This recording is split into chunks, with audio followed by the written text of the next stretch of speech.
Good afternoon and morning. Welcome to another webinar hosted by the America Europe Chair on Technology, Innovation, and International Regulation. My name is Esther Ozalen Adu, and I will be moderating today's discussion.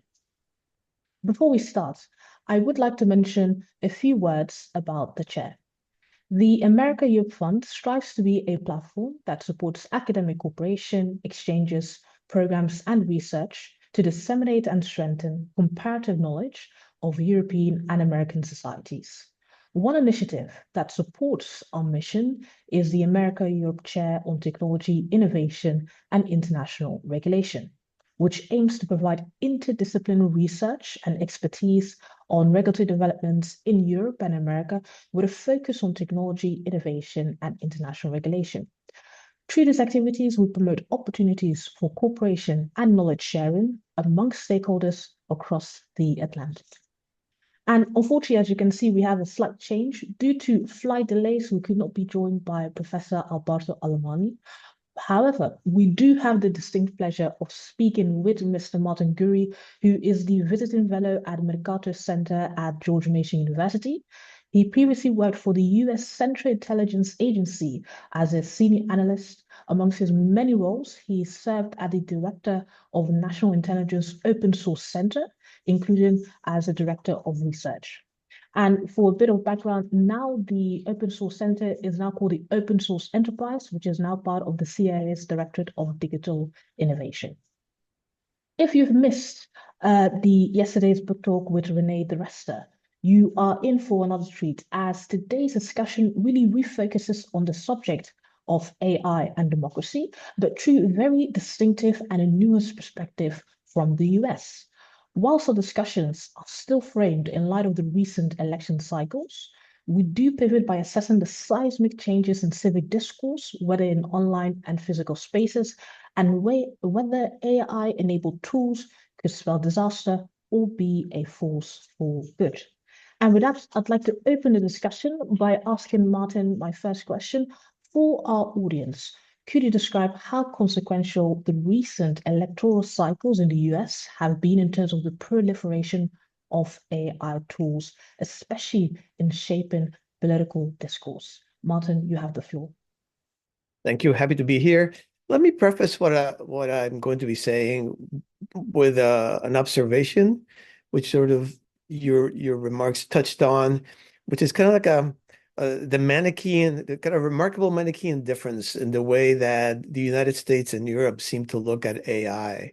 Here in the United States, most people, but certainly technology people, look at AI as this immense frontier of opportunity with which companies and governments will be made far more effective.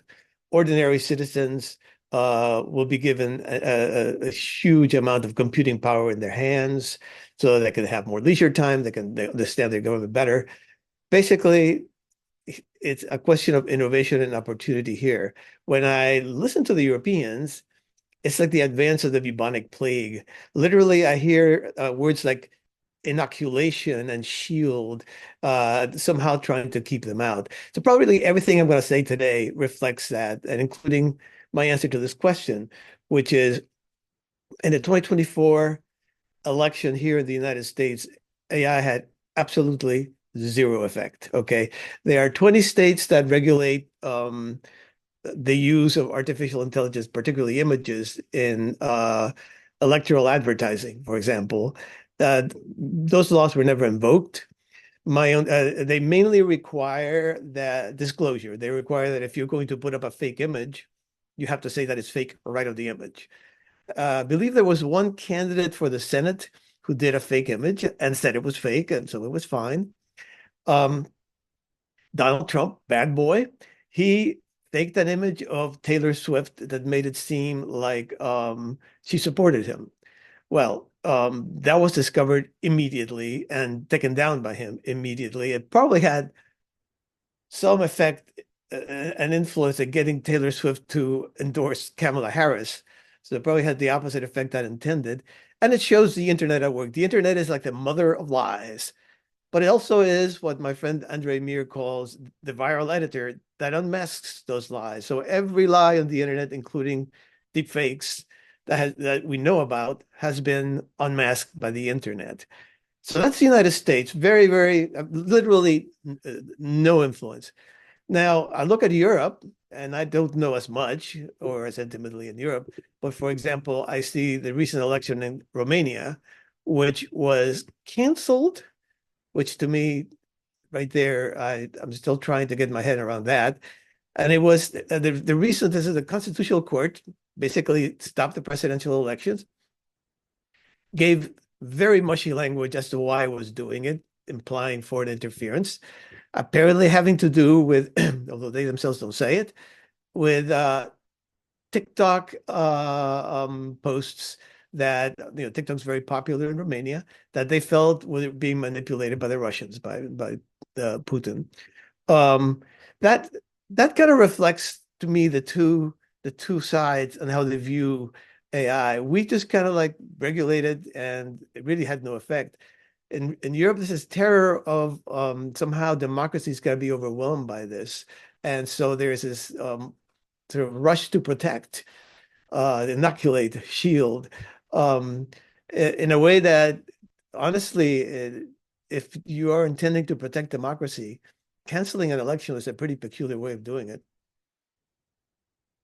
Indeed. Well, as you said, that in the US, you view AI-enabled tools as opportunities, almost frontier technologies that have immense opportunities. So I'd like to pivot and ask, what do you think could be the immense benefits, especially from a US perspective, in terms of enhancing the integrity of the electoral process, such as fact-checking, trustworthiness in democratic institutions, even the political class? Or even in stopping or further accelerating the spread of harmful narratives and disinformation. Yeah, I think I think the idea of fact checking and harmful narratives need to be sort of like unpacked a little bit before I can even begin to answer that question. I mean, facts don't really exist. The facts are nothing outside of a frame of reference. And so if I say E equals MC squared, that is absolutely meaningless outside of the frame of reference of cosmology science. So what you have today is a battle between frames. The facts, we're not fighting about facts. We're fighting about frames of reference.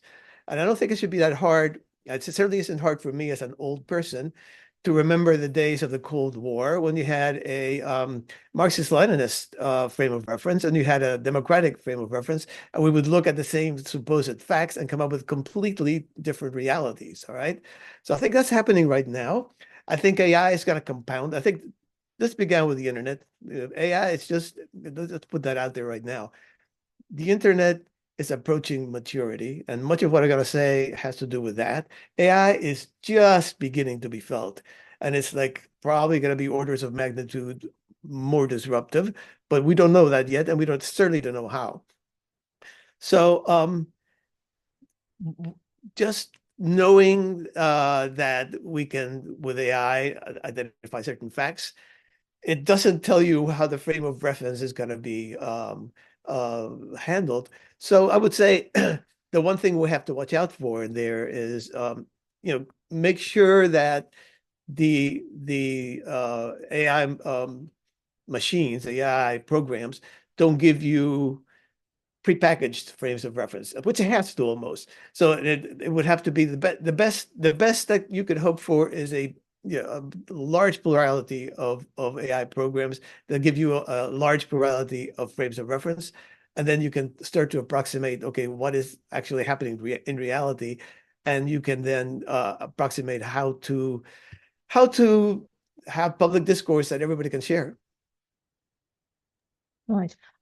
Just to touch upon the plurality of AI models, I think that process is already occurring. For example, I recently heard that some people are comparing answers between OpenAI and DeepSeek. Is that a kind of frame of reference that you think should be Yeah, occurring, yeah. And especially? I mean, I think there are people here. There's a small sect, and they're numerically insignificant, but intellectually have a lot of influence over Silicon Valley and the tech people that thinks not that AI is going to pollute democracy, but that is going to somehow destroy the human race. Okay, there's a sense that there's a very Hollywood version of this. They're going to seize our nuclear rockets, and for reasons that they don't really explain very clearly, they're going to trigger nuclear war, and AI it's going to be like Terminator or the Matrix. Um, so the actual programs that have been built, some of them, there was a sense that we had to be very careful, and you didn't want it to be. And the care began with just that. You don't want it to be sort of like independent of humanity, but it went on to, well, you don't want it to be racist. You don't want it to be abusive. And at the end result of that, you get the Gemini program in Google, where if you ask it to show up, give me a medieval pope, and the image came up of like an Asian woman. And if you ask them to show Vikings, these images, all the Vikings were black.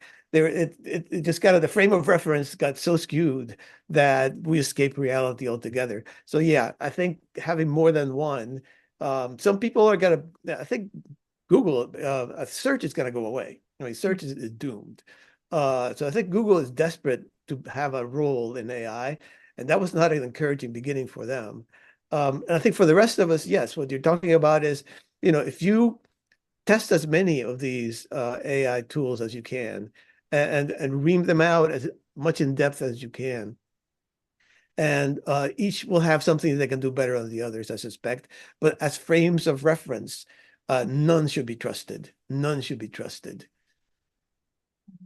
And just to pick on that, do you think that the reason why it's so difficult for us to have a degree of accuracy in establishing the truth or fact, that AI tools may not necessarily be the answer, but the answer may lie in the way civic engagement and public discourse is occurring today, especially in these decentralized forums and platforms?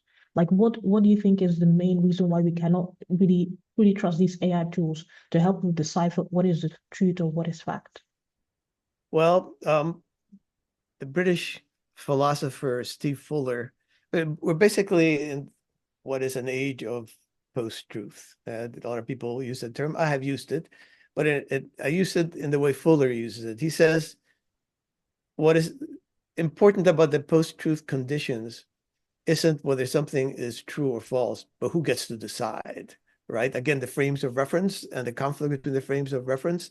And I think the reason that we cannot get at truth is we're limited human beings. You could probably look at truth, at reality from every perspective if you were an absolute God, right? You had the eye of God that could see everything from every perspective. Unfortunately, or fortunately, probably, that's not who we are. We stand in one place and we see things in a certain way.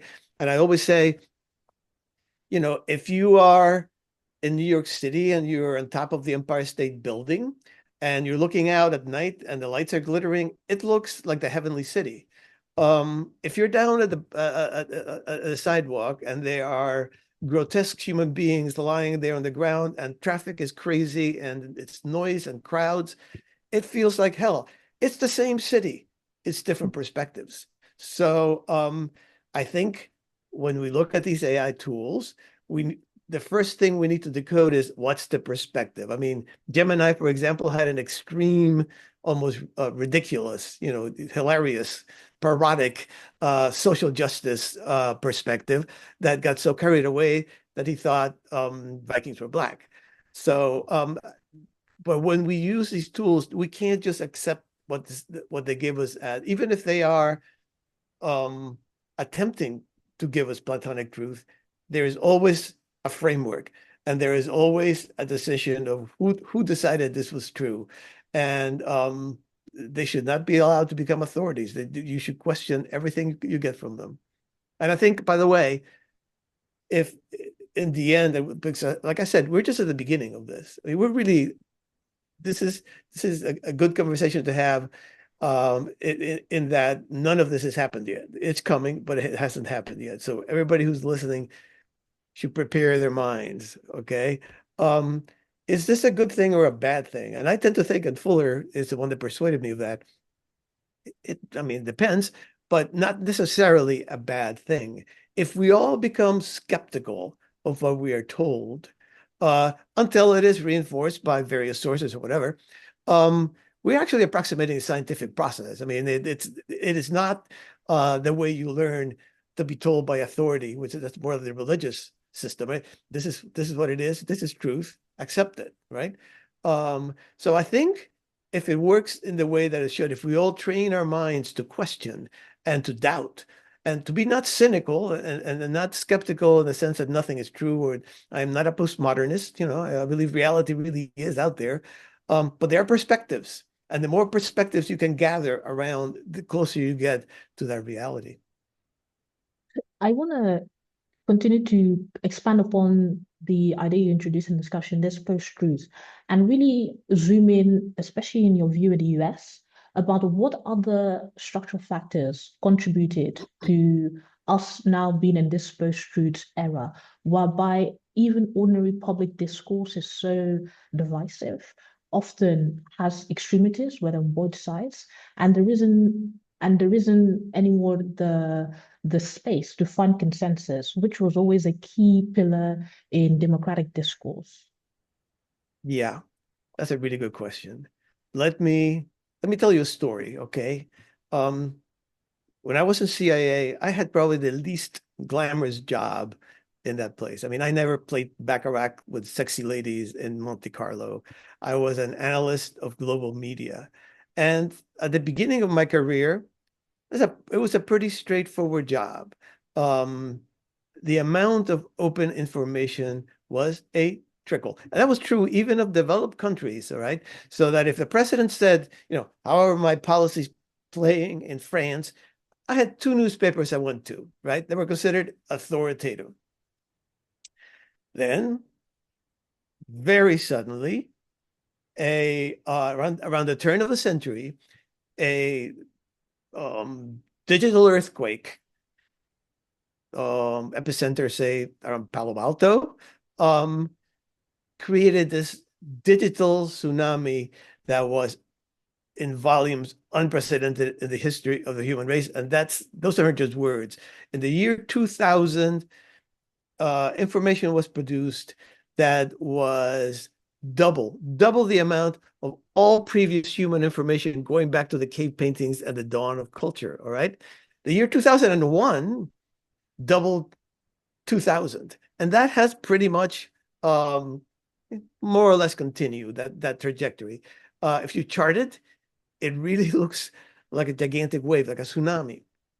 Well, that tsunami crashed into our institutions um, that are constructed in a 20th century mode. And the 20th century was um, the the era of the top-down, I talk, you listen model of organizing humanity. That model could work, it turns out, only if the institutions involved had at least a semi-monopoly over the information that was sloshing around.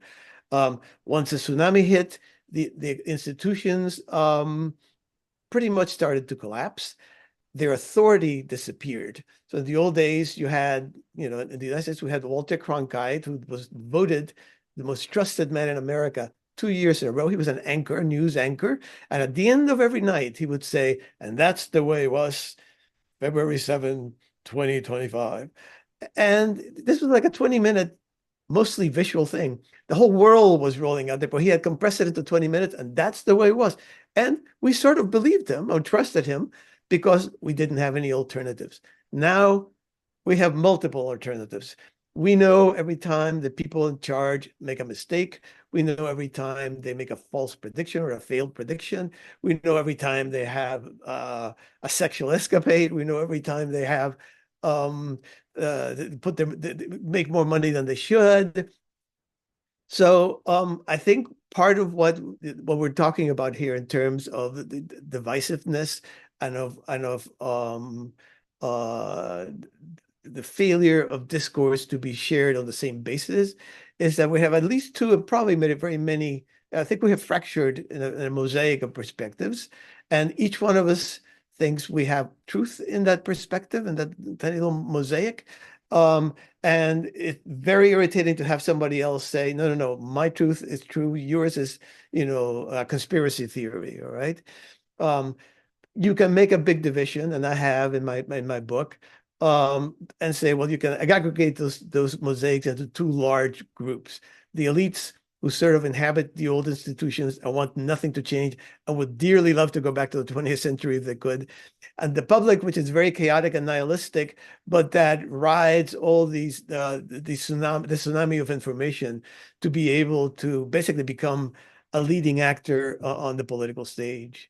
So that if you ask me what other factors, I would say the internet and the digital world, the internet and the smartphone absolutely revolutionized not just our politics but our entire lives. I think to some degree for the good, for some degree for terrible. I mean, they're now passing laws in the United States so that you have to, when you go to school, leave your cell phone outside the school. It's like more dangerous than a gun.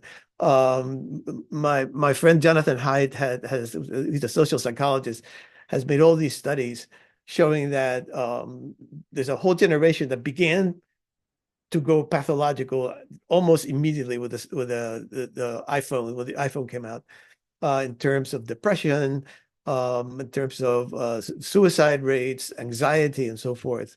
So we're being hit by a gigantic wave of new. And the last time this happened probably was in this magnitude was the printing press. And the printing press gave us the 30 Years' War. Okay. So we should be thankful for all the yelling and screaming we have today. We're not quite the 30 Years' War level of conflict yet.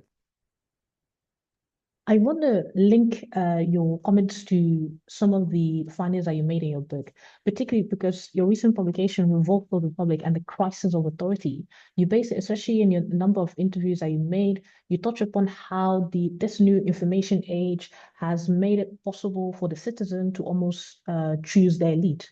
I remember you contextualized some of these changes in light of the Arab Spring. So could you touch upon that and expand further about what you view this new information age to be for the average citizen, and how do you think it will have wider implications for the functioning of advanced democracies and even for nascent democracies across the world?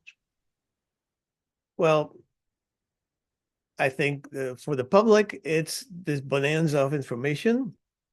It's ease of access.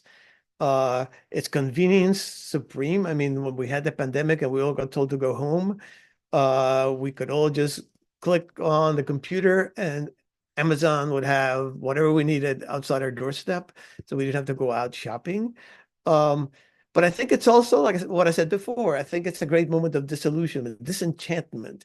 Like there in European history where the world was disenchanted. The fairies and the angels and all these divine entities that were supposed to somehow be very influential got thrown out by modern science, and suddenly we just had the world without those enchanted beings. I think our politics has been disenchanted. I think the elites in the 20th century pretended to have, I think probably sincerely claimed to have knowledge that now we have this gigantic tsunami and can examine these people for what they really are. They're not who they claim to be.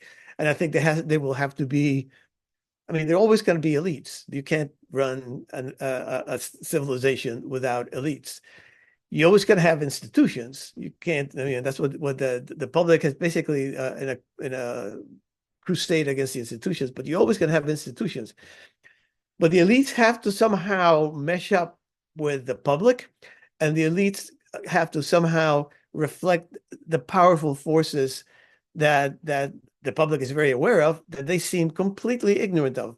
The elites, both here and in Europe, I believe, are, basically analog humans, right, in a digital age. So the public, which moves at the speed of light, turns to these government institutions, which are these gigantic pyramids that don't move at all, right? And has to go through all the paperwork and all the the public is used again to the informality of the web, where you know you know nobody is bowed down to or anything like that. You can actually literally be eye to eye with President Trump, okay? And when you're talking to Trump online, he is not a towering figure on his throne. He's just another guy online, all right? And then you go to these institutions and they expect you to genuflect and they expect you to treat them as they have been treated since the 20th century. And I think all of that it begs for pretty drastic changes. By the way, what's happening with us, with Elon Musk, for example, and his Department of Government Efficiency, the DOGE, has to do with this. Um, I think there has to be a digitization of government. The Estonians are very good at this, but almost nobody else seems to be. Um, I think there has to be a elite class that is not looking back at the 20th century and saying, please take me back to those good old days where I could have my girlfriends and my boyfriends or whatever, and nobody knew about it, you know? Um, they we have to get rid of that class. We need to have somebody who's looking forward and who's thinking, okay, we have not just the web now, we have AI. We have this, it's like the genie in the lamp, right? I mean, you can make your wish, but what wishes should we be wishing? Well, that's what an elite is. You should be thinking those thoughts. So basically, we're in the process here in the United States now, I think, of a tremendous shift in our elite class. I think the election of 2024, again, was about that. Um, and I think what you'll see also is a change in rhetoric. And the change of rhetoric is going to reflect something I said earlier, which is that we should be skeptical of not only of what we are told we know, but of what we think we know. So that this idea that the 20th century authority that came to you in a great big suit and stood there in front of a camera, and that's the way it is, that's going to go away. The contingencies with which the elites deal with reality, which they know about, and having been in an institution like CIA, I can tell you much of what gets said sounds very confident, but much of what is inside is very anxious and uncertain, right? Well, in the modern world, the digital world, the AI world, those uncertainties are going to have to be conveyed to the public. Otherwise, you're gonna seem false. And you're gonna lose whatever credibility you have. So we're in the process of a tremendous transformation, not only in our communication systems, information system, but tremendous change in the social impact of that system, and in how we govern ourselves because of all of that, and therefore the elite class. Ortega said, the philosopher said, there's a kind of you know, the elites and the public sort of choose each other. We all choose our elites, not only by our elections, but, the people the movies we go see, the books we buy, what we read and so forth. And I think we need to think really hard about who should be that class of elites that's going to turn from backwards looking. I mean, right now, the elites, not just in Europe, in the United States as well, they have their heads, it's like that movie, where the girl is possessed by the devil and their head swivels to the back. That's the way they look. They're walking forward with their heads looking backwards. We need them to be the ones that lead into that frontier that I was talking about. I mean, they're the people who have the vision, but their vision right now is very reactionary. Then that leads me to my next question. Who do you foresee to be the new lead? Is it a mix of the Silicon Valley guys, the technologists, the AI proponents, or is it also does it also involve the public, especially youth? Because in all of this, we also forget that, especially amongst younger generations, they are very much optimistic about AI, especially the promise that it holds in terms of not only in terms of civic discourse, but also the job market. So, who do you envision could be this new elite? Oh boy, that's a hard one. Um, we are at the very first moments of this colossal transformation that I'm not going to see the end of. All right, you may not see the end of it, and you're way younger than I am. Um, I I would hesitate. All I can tell you is this: there will be a lot of churning. Um, the tech people, that's kind of an interesting thing, okay? Tech people in the United States, and I have a lot of contacts in there. For some reason, they love my book, so I I know a lot of them, and they're brilliant. These are brilliant people. Some of the smartest humans on earth are in Silicon Valley, but they've been kind of isolated. This thing now with a group of them coming out for Trump, and then now that Trump has won, they have gotten roles in the new administration. This is totally new. And I know many, many people in Silicon Valley who are very worried because what if they fail? And if they fail, then there's going to be a pogrom of Silicon Valley because people are going to be angry at them. And the odds of their failing are pretty high, I think. They're so ambitious. Um, so I do not, I think they set a certain kind of intellectual tone. I'll give you my personal experience. Okay. I went when my book was published, I went to San Francisco. The publisher is a San Francisco publisher. It's um uh, uh basically a tech company that decided to have Stripe, that decided to have a press, Stripe Press. And I was just astonished.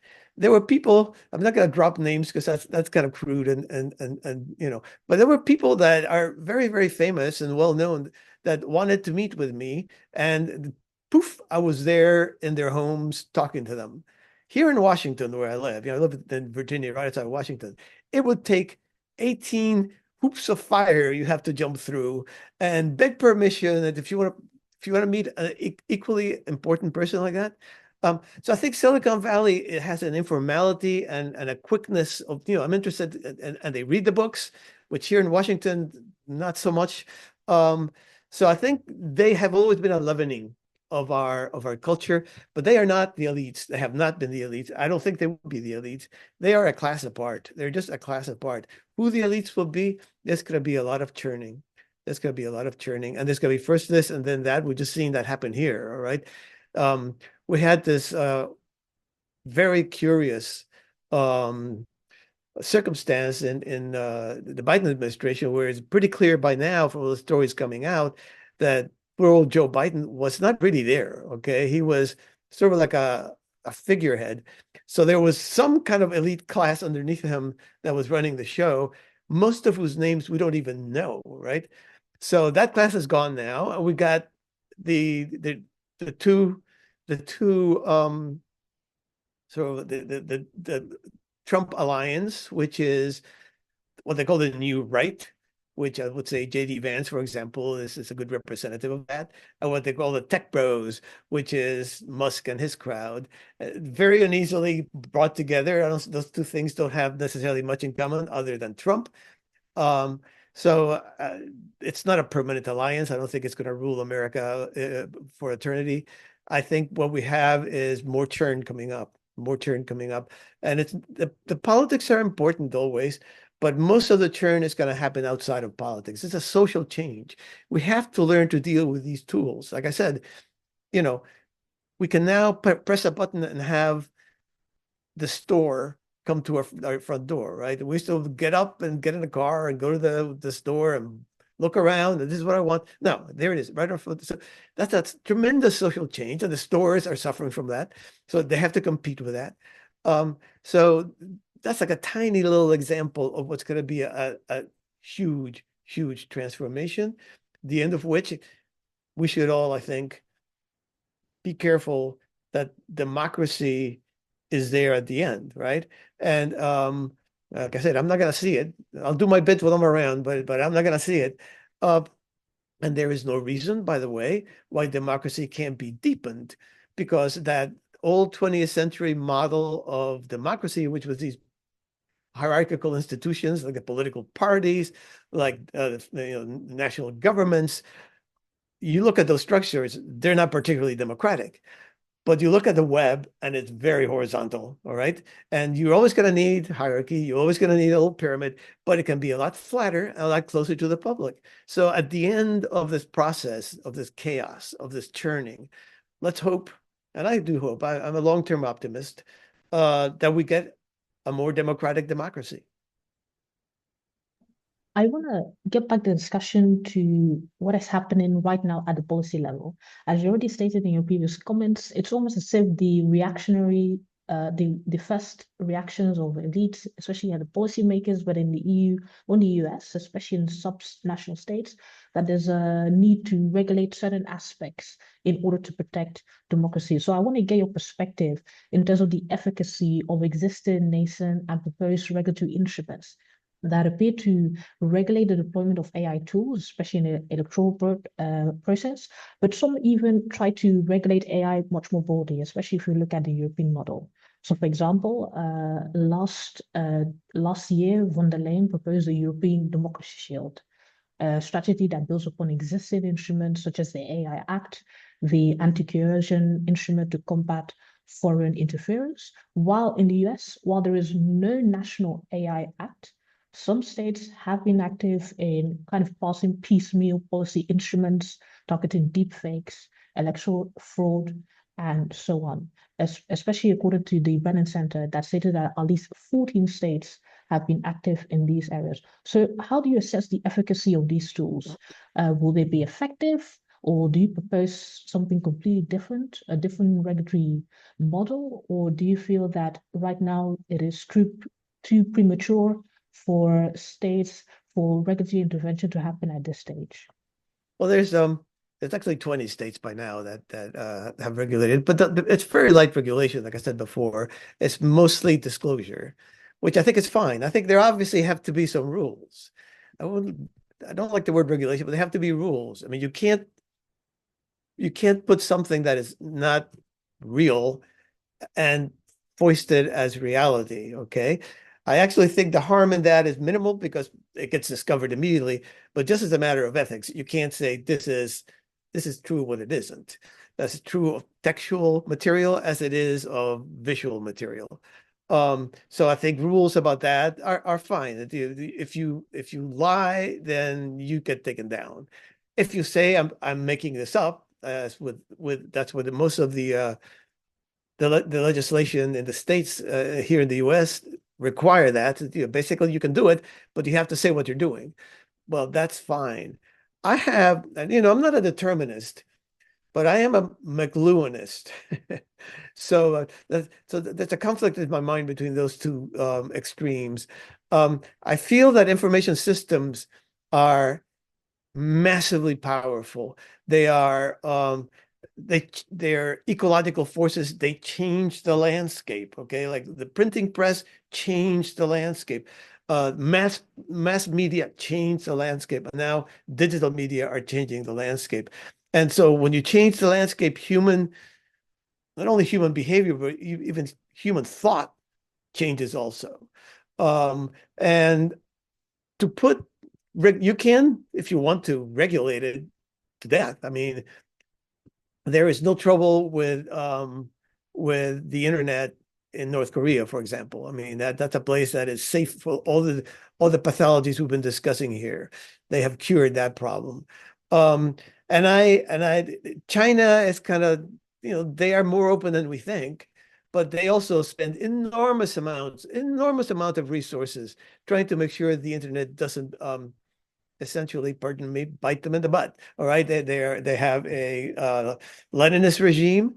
They want to keep control. The internet is all about loss of control and loss of authority, and they so far have worked that so they get to keep their control to some extent. I look at what the Europeans are doing. I mean, when you talk to people in Silicon Valley, they say we are competing with China for innovation. Europe is competing with China for regulation, right? I look at Europe, and you're kind of halfway between us and China. You can keep all these instruments out or nullify them, neuter them in some way, but to the degree that you do that, you also neuter innovation.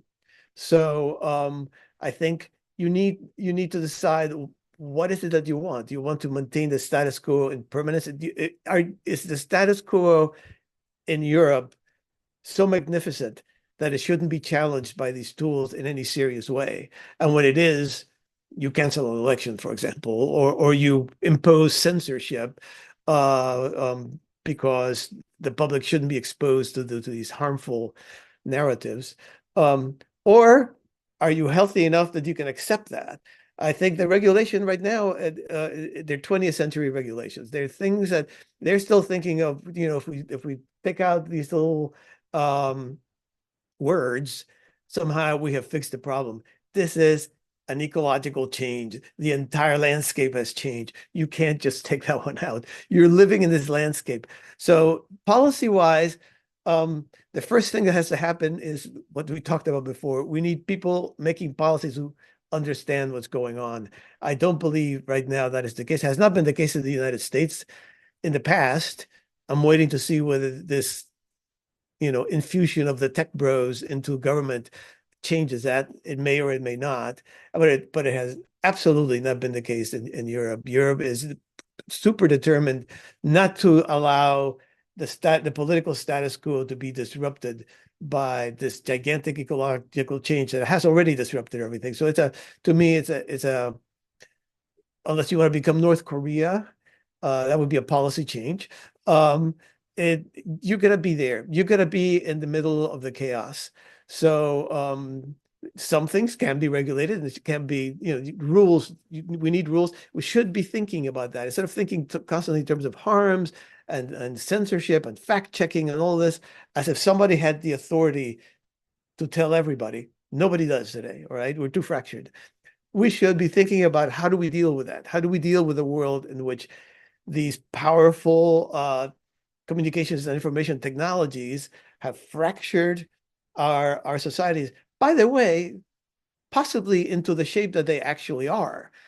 We have possibly always been that fractured, and the mass world of the 20th century was sort of, it created a mass consumer and mass parties and mass movements that didn't really exist at the social level. I mean, it was a mask over the reality, and maybe all that we have seen now is that mask being stripped off.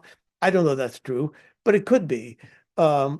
You have this fractured world right now, these fractured perspectives, and I feel like we need people who should be thinking not about how you prevent that from happening, but how do you live in that world? How do you communicate in that world? How do you bring democracy as it should be into what is now a multiplicity of frames of reference and um, a system that encourages shouting, right? Because once you have a large number of people talking in a room, the only way you're going to be heard is by shouting. And so that immediately sounds hostile. And yes, and guess what? If you are hostile and somebody else is shouting at you, everybody stops and starts to look, right? So you attract the attention. So it's a system that has certain negative tendencies just inherent to this new way. And we need people to think, how do we deal with that? That's going to be the way it is. But how do we deal with that? What tone of voice does a president of a country, the president of France, the president of the United States? You have people like Trump, who is, I mean, the strangest person when it comes to talking. He just says the strangest things, all right? But you know what? When you look at the polls of why he got elected, I remember this from 2016, but it's still the same way now. There's a whole lot of people who vote for him for very different reasons. But one constant thread is they say, he talks just like me. Well, nobody talks like Trump, but there's something about the way Trump talks that is not the old-fashioned, I got my suit on and I'm an authority and I'm serious and, Emmanuel Macron immediately moved to Versailles practically upon being elected because I was just so splendiferous or whatever. That's the past. That's gone. We need people who are informal, who are used to being yelled at by people who are low and accept that as part of democracy, and who are thinking ahead as to how you can build some kind of connective tissue between all these perspectives so that democracy can go forward and people can communicate in a comprehensible way. Right now, it's a lot of people going, when you talk, I don't hear you. I don't even understand what you're saying. We need to break through that. So I want to move the conversation beyond government and really focus what role do you foresee for ordinary citizens, especially because some of our audience members are also researchers and also part of grassroots organizations and research centers who do have concerns about the use of AI, but at the same time feel very optimistic that AI could be a force for good, especially in enhancing democratic governance. So, what advice would you give that part of that growing cohort, especially in online and also in today's academia, research, and also in policy, who do feel optimistic about AI, especially Well, I in mean, possibly. it depends on what you mean by optimistic. Okay. Um, I've actually had this discussion. This is not a fictional discussion where people say every research center in the United States of America is going to go out of business because who needs somebody sitting behind a computer, for 40, 50 hours a week doing research and putting out these long, boring papers when I can talk to Grok or, ChatGPT and I'm going to get a perfectly acceptable research paper in 30 seconds or a minute, right? So I think, but the good side of that is every American citizen or every citizen of every democracy now has this immense computing power at their fingertips. They can now ask questions about things that simply there could be no way to answer before. For example, modern government. Modern government, we call them democratic, we call them, Leninists if it's in China, or authoritarian if it's Vladimir Putin.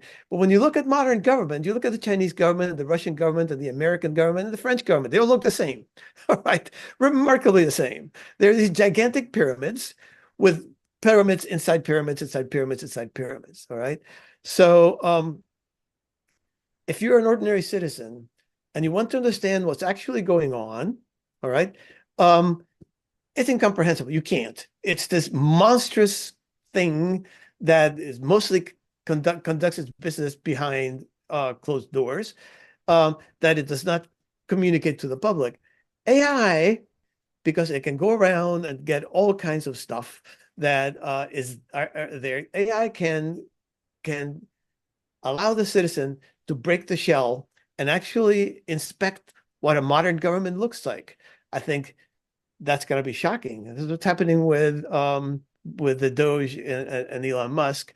Whatever moves he does, whether he's right or wrong, I think he's broken the shell and put the light in there, and everybody's going, well, that doesn't make any sense. Okay, so we have governments that have accrued missions and spent money on strange things. Some of, even if there's no fraud involved, it's like it's very clear that certain people are favored, certain people are not favored, certain ideologies are favored, certain ideologies are not favored.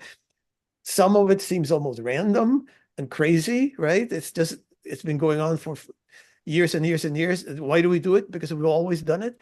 And I think the ordinary citizen, with regards to government, will have the computing power to break through the shell of modern government and really get an understanding. Who is my representative in say, the House of Representatives? What has that person done? What is their background? You'll be able to get such, you'll know that person better than his brother. Okay, I mean, it would be such insight. So you will be able to make the decisions that are far more informed than they have ever been. Um, Beyond that, beyond government, you have, I mean, this is, like I said, this is the American vision of AI. If you're a scientist, you can conduct your experiments without ever setting foot in the lab, right? If you're a farmer, you just instruct your machinery what to do and go read Shakespeare or play baseball or whatever you want to do, right? If you're a chef, you put your recipes in and the machine do your magnificent recipes. There's going to be such a liberation of time and such a revolution in what people's lives are going to be like, that I don't think anybody has any clue as to what that's going to bring about, but it's going to be radical. It's going to be radical, and that, I think, unless it gets repressed, like if you regulate it so that it stops innovating, I think, oh, that's almost inevitable. It's almost inevitable. Certainly in this country, my country, which is always kind of a wild frontier attitude towards all these things and fewer regulations. In this country, it's going to happen. It's going to happen. There, you will see applications of AI that change the way at least 50% of the population works and lives. And as a final question, it's very clear from our discussions that the US and EU have very distinctive visions of what AI could do in terms of innovation, but also in terms of its impact on democracy. So I want to ask, do you foresee, especially because you've worked previously in the government, areas of opportunities whereby there could be closer transatlantic cooperation, also be a knowledge sharing of expertise, policy, or even grassroots initiatives that could try to bridge that divide across both sides of the Atlantic? Yeah, I would love to do that. I love Europe. I go to Europe all the time and have yet to find a place I don't like. Um, However, there seems to be a very different attitude coming from the people at the top, particularly of the EU, but many countries as well. France, for example, uh, Britain is the same way. Germany, I will say that it's all. I mean, most big countries in Europe, like I said, you got Estonia, so I'll give you Estonia. Estonia is great, all right, but pretty much everybody else not so much. Uh, Before you can have that cooperation, there has to be again that that mind meld, that joining of perspectives, where we both are saying the same thing when we say the same words, when the frames of reference are at least coherent enough, if not identical, that we can understand each other when we talk. And I think that would be wonderful. I mean, let me tell you something.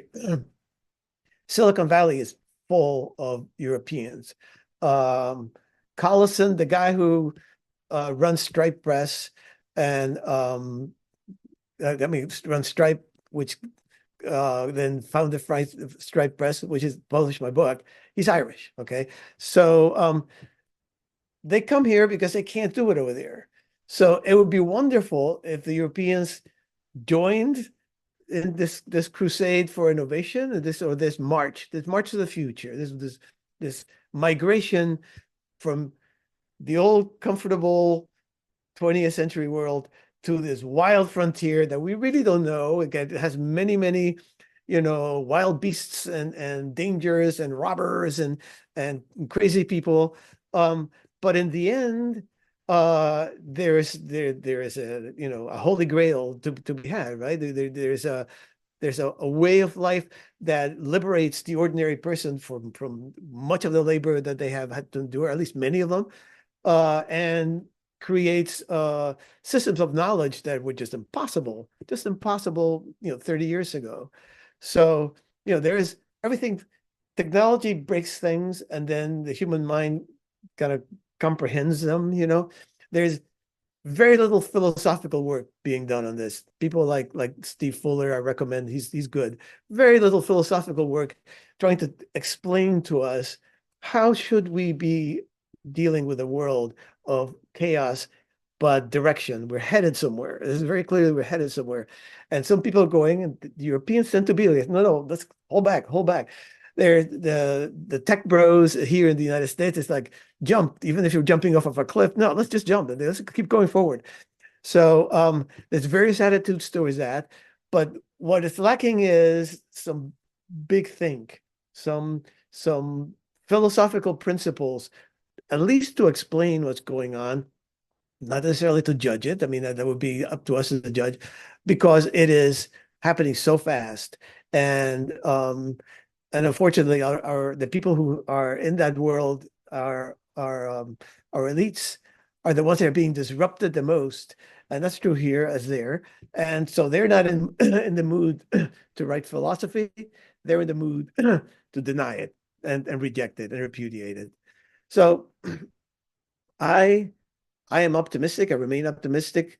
I'm a very old man. I have seen many of these disruptions. This is the biggest by far, though, I admit. And ultimately, our societies, being democratic, have found a way for these inventions to be, consistent with a decent and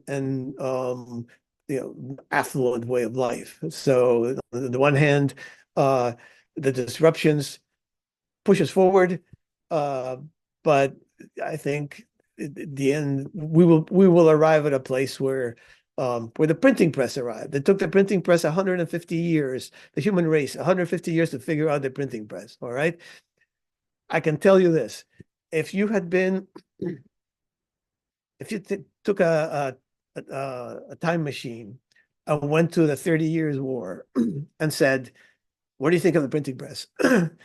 They would have said, that person would have said, the man in the street would have said, it's the most horrible invention ever. Destroy it, crush it, because you could point at three little churches, and people were coming out of those three little churches, and they had these books in their hands, and these books were the creeds of these three religions, and they had 10 different words that were different, no more, 10 different words in each, but they had to kill each other because those 10 words meant, you know, you don't believe in my God and you don't believe in my God. So at that moment, the printing press was a totally destructive innovation. But today we know it was the most liberating force that ever was. You wouldn't have had, forget about, I mean, the scientific revolution. You have no idea how you could not have had the kind of consistency of reproduction of scientific experiments, for example, without the printing press. French and American revolutions, democracy that followed, could not have happened without the printing press. So we know it was liberating, but it took 150 years to get there. I don't think it's going to be that long this time because the world moves faster, but it's going to be a long time. And I remain optimistic. We tamed the press. We will tame this beast also. Thank you, Martin. And with that, we've entered a brief Q&A session. So members of the audience, if you have any question, please submit them on the Q&A section. And I'll get started because we already had a pre-submitted question. Great. So in yesterday's talk with Renee, we came to the conclusion that ultimately the platforms remain the central actor in combating misinformation, even though it's AI generated.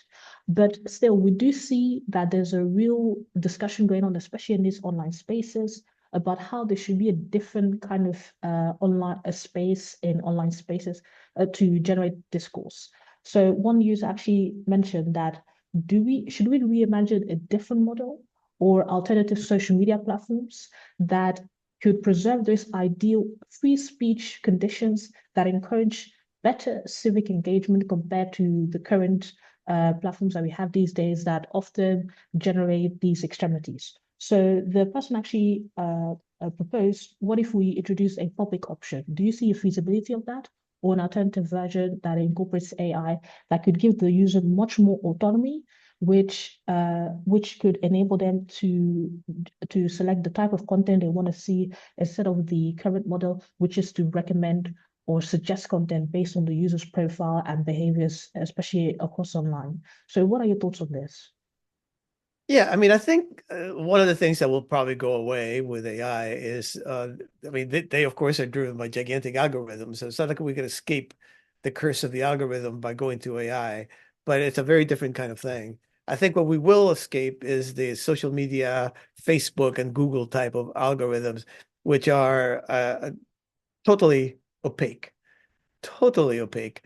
And therefore, um, it's like me giving you a conclusion without giving all the premises, right? So there's no way I can understand whether your conclusions are right or wrong because you haven't given me the premises. If I don't know what the algorithm is saying, I whatever you tell me, Facebook or Google, I treat very skeptically because it shapes information according to these algorithms, much of which has to do with profit, much of which has to do with ideas, the ideals of the people who run those companies, whatever that happens to be, may or may not be my ideals. So yeah, I think anything that gets rid of that is good. But let's not kid ourselves. We're in this chaos. There's no quick way. There's that we're evolving or actually galloping towards some unknown future. And that's like a public option or anything like that. I think it's a good idea that I would the many little things like that can be done to normalize the noise, but we can't go back. We won't go back to the 20th century. It's not possible. The 20th century, in retrospect, that horrible century where so many people died, but it seems so quiet and peaceful in in retrospect, right? Because not that many people were talking, and those that talked held the audience because the audience couldn't talk back. Well, that's changed. The audience is going to be talking back now ad infinitum. And just finally, do you recommend a private model or open access model for AI? Because that is currently the big debate. I mean, that is what made the DeepSeek AI model so prolific because it was an open source model. Yeah, I am a big believer in open source models, and I'm a big believer that for the reasons I gave before, which is if your algorithms are behind walls, then whatever you tell me, I'm hearing the conclusion without knowing the premises. So if you have a technical mind, which sadly I don't. But if you can go into the guts of ChatGPT and see what's there in terms of the algorithms and in terms of the open source coding, um, you know why the answers are the way they are. Okay, and you know how they can be improved or whatever. Um, and plus then you can steal it, you can borrow it, and you can make another one, right? And that is absolutely the way of goodness. The more of these we have, the better off we will be. Part of what I would call the pathology of the internet, which began as this enormous, as I say, fracturing, and I think socially still is that way. But in fact, it kind of consolidated into 4 or 5 companies that ran everything, right? And we don't want to duplicate that model with AI. I think it would be a terrible model. Right. Well, Martin, I think we will leave it there as we've approached the end of today's webinar. But I'd like to thank you, Martin, for your insightful remarks and expertise into this timely discussion. And thank you, our audience, for your participation, especially one of the questions that were asked. Thank you. Have a wonderful weekend, and I'll see you all next time. Thank you very much. Thank you, Esther.